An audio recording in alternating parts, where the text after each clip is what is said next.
अनहोनी। नमस्कार, आप देख रहे हैं आज तक। आपके साथ मैं हूं अंजना ओम कश्यप। एक अनहोनी आज फिर हो गई। रोड एक्सीडेंट में बीजेपी के दिग्गज नेता गोपीनाथ मुंडे की मौत हो गई। जिस तरह से अचानक गोपीनाथ मुंडे पर मौत ने धावा बोला है, ठीक वैसे ही राजनीति के कई दिग्गज अपनी जान गंवा चुके हैं। आज हम आपको अनहोनी के शिकार उन नेताओं के बारे में भी बताएंगे। लेकिन महाराष्ट्र बीजेपी का चेहरा रहे मुंडे की जिस तरह से दिल्ली एयरपोर्ट जाते वक्त सड़क दुर्घटना में मौत हुई, आज सबकी आंखें नम है।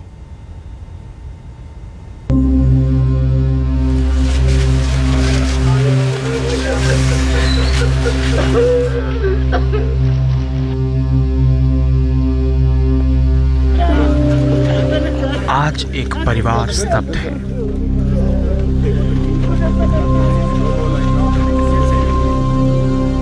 पूरी बीजेपी स्तब्ध है।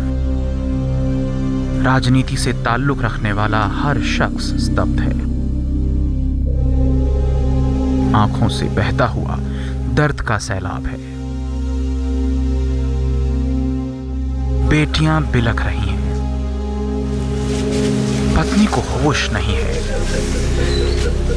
वक्त के एक लम्हे ने मुंडे परिवार को जैसे उजाड़ कर रख दिया। महाराष्ट्र बीजेपी के दिग्गज नेता गोपीनाथ मुंडे की सिर्फ यादें बाकी रह गई हैं। जी हां, नए नए केंद्रीय ग्रामीण विकास मंत्री बने गोपीनाथ मुंडे की सड़क हादसे में मौत हो गई। एक ही पल में जैसे सब कुछ बदल गया। गोपीनाथ जी मुंडे के आकस्मिक निधन से मैं ऐसा मानता हूं कि केवल दल की ही क्षति नहीं हुई है, बल्कि देश की भी एक बहुत बड़ी क्षति हुई है। क्योंकि किसानों और गरीबों का, मजदूरों का प्रतिनिधित्व करने वाले एक ऐसे नेता के रूप में उनकी छवि थी। आज अफसोस का सन्नाटा है, गम की परछाई है और रह रहकर सबको मुंडे की याद आ रही है। वो मुंडे जिन्होंने महाराष्ट्र की राजनीति में बड़ा मुकाम हासिल किया, बीजेपी की नींव को महाराष्ट्र में मजबूत किया। आज हम आपको गोपीनाथ मुंडे की हर उस हकीकत से रूबरू कराएंगे जिसने उन्हें राजनीति में इतना बड़ा रुतबा दिया, और ये भी बताएंगे कि मुंडे की मौत की असली वजह क्या रही। साथ ही ये भी दिखाएंगे कि राजनीति के वो कौन कौन से दिग्गज हैं जिन पर अचानक मौत ने धावा बोला और दुनिया से अलविदा कह गए। इन तमाम दिग्गज नेताओं की पूरी कहानी हम आपके सामने पेश करेंगे। लेकिन 3 जून 2014 ये तारीख मुंडे परिवार को ताउम्र रुलाती रहेगी, दर्द के समंदर में डुबोती रहेगी। मुंडे खुशी खुशी महाराष्ट्र में अपने पुश्तैनी गांव के स्वागत समारोह में जाने के लिए दिल्ली से निकले ही थे, पर होनी को तो कुछ और ही मंजूर था। दिल्ली एयरपोर्ट जाते वक्त उनकी कार का एक्सीडेंट हो गया। एक इंडिका कार ने उनकी SX4 कार को टक्कर मार दी। दुर्घटना के बाद मुंडे ने अपने ड्राइवर से पानी मांगा और फौरन अस्पताल ले चलने को कहा, लेकिन एम्स पहुंचने से पहले ही उनकी मौत हो गई। पोस्टमार्टम में पता चला कि अंदरूनी चोट लगने के कारण उन्हें दिल का दौरा पड़ा, जिसकी वजह से उनकी सांसें थम गईं। जब उनको इमरजेंसी डिपार्टमेंट में लाया गया तो उनका कोई ब्लड प्रेशर नहीं था, उनकी सांस नहीं चल रही थी और उनकी हृदय गति भी रुकी हुई थी। चिकित्सा पद्धति के अनुसार उनको कार्डियोपल्मोनरी रिससिटेशन या रिवाइव कराने की पूरी कोशिश की गई, किंतु 50 मिनट के गहन रिवाइवल की कोशिश के बाद भी उनको रिवाइव नहीं किया जा सका और 7:20 पर उनको मृत घोषित किया गया। 12 दिसंबर 1949 को महाराष्ट्र के पार्ली में जन्मे मुंडे ने अपनी पहचान जमीन से जुड़े एक कार्यकर्ता के तौर पर बनाई थी। किसानों के हित को लेकर वो मुखर थे और दिवंगत बीजेपी नेता प्रमोद महाजन के बहनोई थे।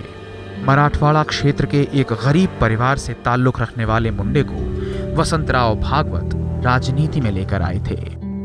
मुंडे के परिवार में उनकी पत्नी और 3 बेटियां हैं, जिसमें एक बेटी पंकजा पार्ली विधानसभा सीट से मौजूदा विधायक है। महाराष्ट्र में बीजेपी को खड़ा करने वालों में उनका नाम अहम है। बीजेपी के लिए एक अनहोनी 7 साल पहले भी हुई थी। तारीख 30 जून। जी हां, दिल्ली के पूर्व मुख्यमंत्री साहिब सिंह वर्मा की रोड एक्सीडेंट में मौत। वो हादसा भी बेहद भयानक था। दिल्ली जयपुर हाईवे पर साहिब सिंह वर्मा की टाटा सफारी को ट्रक ने ऐसी टक्कर मारी, उनके प्राण ही निकल गए। गोपीनाथ मुंडे के साथ हादसा हुआ तो साहिब सिंह वर्मा की मौत का वो पल भी आंखों में तैर गया।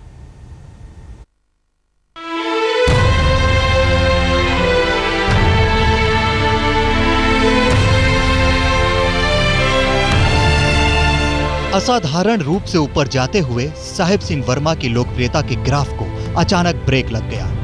एक पल में जैसे सब कुछ तहस नहस हो गया।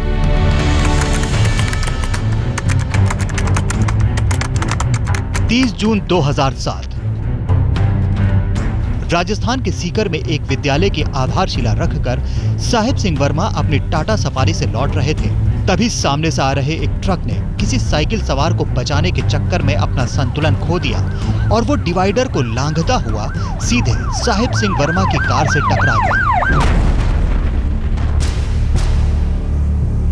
आमने सामने की ये टक्कर इतनी जबरदस्त थी कि साहिब सिंह वर्मा के साथ उनकी कार के ड्राइवर देवेश, उनके साथी नरेश अग्रवाल और उनके सुरक्षा गार्ड जसवीर सिंह की मौत हो गई।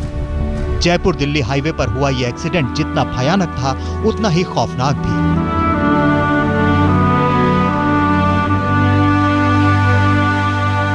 पल में क्या से क्या हो जाता है, परिवार बिलखता रह जाता है।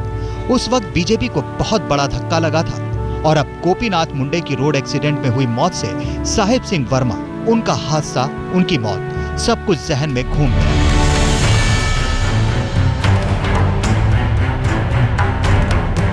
महाराष्ट्र में गोपीनाथ मुंडे ने बीजेपी की मजबूत आधारशिला रखी थी।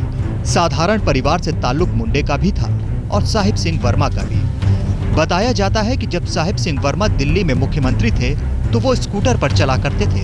एक बार तो बिना हेलमेट चलने पर आम आदमी की तरह उनका चालान भी कटा और उन्होंने इसे खुशी के साथ कटवाया। जिस वक्त साहिब सिंह वर्मा की टाटा सफारी कार ट्रक से टकराई, वो दिल्ली अपने घर लौट रहे थे। दिल्ली जयपुर हाईवे पर शाहजहांपुर में जैसे सब कुछ खत्म हो गया। जून की दोपहर में उनकी मौत की खबर सुनकर दिल्ली दंग रह गई। उन्हें अस्पताल ले जाया गया था, लेकिन सांसें जिस्म का साथ छोड़ चुकी थी। संघ की उंगली पकड़कर साहिब सिंह वर्मा नेता बने थे। संघ के लिए साहिब सिंह वर्मा का जाना दुखद था। तो गोपीनाथ मुंडे के निधन पर पूरा संघ परिवार भावुक था। गोपीनाथ मुंडे ने भी महाराष्ट्र में संघ की शाखाओं से राजनीति में अपना आशियाना बनाया था। लाइब्रेरी साइंस में पीएचडी की डिग्री हासिल करने वाले साहिब सिंह वर्मा ने दिल्ली में कॉलेज के शिक्षक के तौर पर अपने करियर की शुरुआत की थी। 1977 में जनता पार्टी के टिकट पर दिल्ली नगर निगम पहुंचे और जब दिल्ली को राज्य का दर्जा मिला तो विधानसभा चुनाव जीतकर 1993 में शिक्षा और विकास मंत्री बने और 1996 में दिल्ली के मुख्यमंत्री। अब राजनीति की विरासत उनके बेटे प्रवेश सिंह वर्मा संभाल रहे हैं। आज तक ब्यूरो। बीजेपी ने अपने दिग्गज नेताओं को खोया है तो सड़क दुर्घटना में जख्म दिल कांग्रेस का भी बहुत रोया है। याद आता है राजेश पायलट की मौत का वो मंजर, जब राजस्थान की रोडवेज बस ने पायलट की कार को रौंद डाला। 45 मिनट तक डॉक्टर्स ने जद्दोजहद की, लेकिन राजेश पायलट को बचा ना सके।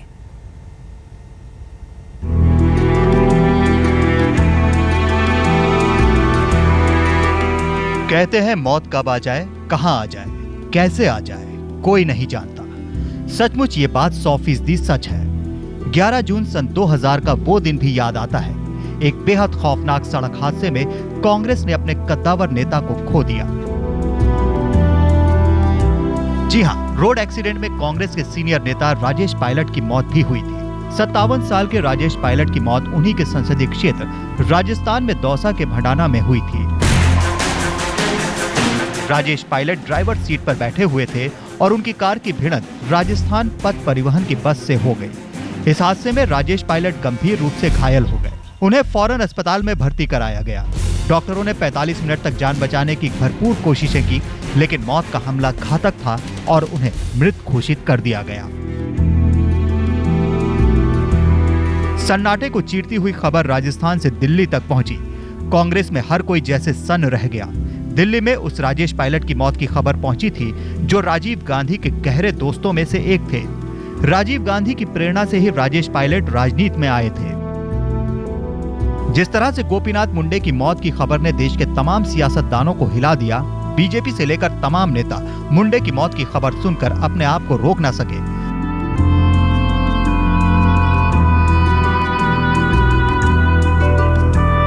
कभी इंडियन एयरफोर्स में प्लेन उड़ाने वाले राजेश पायलट की मौत हुई थी। वो राजेश पायलट जिसने राजनीति में कदम रखा तो कांग्रेस का गौरव बने रहे।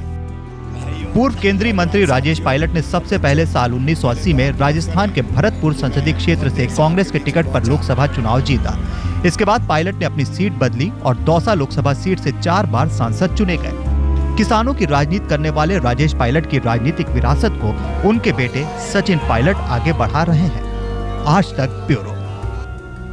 रोम रोम कांप उठता है उन हादसों के बारे में सोचकर, सुनकर, देखकर।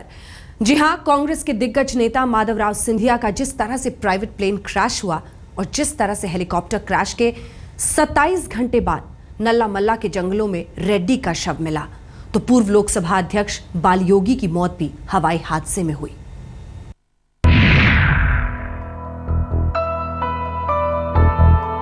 सितंबर 2001 को हवाई हादसे में कांग्रेस ने अपना सबसे दिग्गज नेता खोया था और ग्वालियर राजघराने ने अपना पुत्र। जी हां, माधवराव सिंधिया की विमान दुर्घटना में मौत हुई थी। सिंधिया यूपी के कानपुर में रैली को संबोधित करने जा रहे थे। अचानक मैनपुर के पास उनका प्राइवेट प्लेन दुर्घटनाग्रस्त हो गया। सिंधिया के साथ 6 और लोगों की भी मौत हुई थी। सिंधिया ने दिल्ली से 10 सीटर C-90 प्लेन में उड़ान भरी थी। पायलट का दिल्ली से संपर्क टूट गया।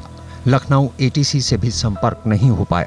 खराब मौसम और बादल फटने के कारण विमान क्रैश हो गया और वो माधवराव सिंधिया दुनिया से अलविदा कह गए जिन्होंने कांग्रेस के लिए लगातार 9 बार लोकसभा चुनाव जीतकर कीर्तिमान बनाया था।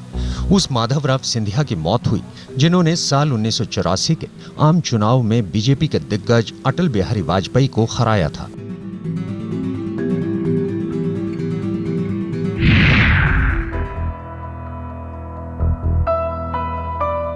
आंध्र प्रदेश के पूर्व मुख्यमंत्री YS राजशेखर रेड्डी की उस वक्त मौत हो गई जब बेल 430 हेलीकॉप्टर घने जंगली इलाके में क्रैश हो गया।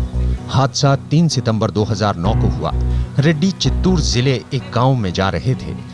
हेलीकॉप्टर में रेड्डी के अलावा उनके स्टाफ के 2 सदस्य और 2 पायलट सवार थे। रेड्डी ने अपने सचिव और मुख्य सुरक्षा अधिकारी के साथ हैदराबाद से 6 सीटों वाले बेल हेलीकॉप्टर में उड़ान भरी थी। नक्सल प्रभावित नल्ला मल्ला के जंगलों में काफी बारिश हो रही थी। अचानक हेलीकॉप्टर का संपर्क टूट गया और हेलीकॉप्टर गायब हो गया। 27 घंटे तक सर्च ऑपरेशन चला और रेड्डी का शव मिला।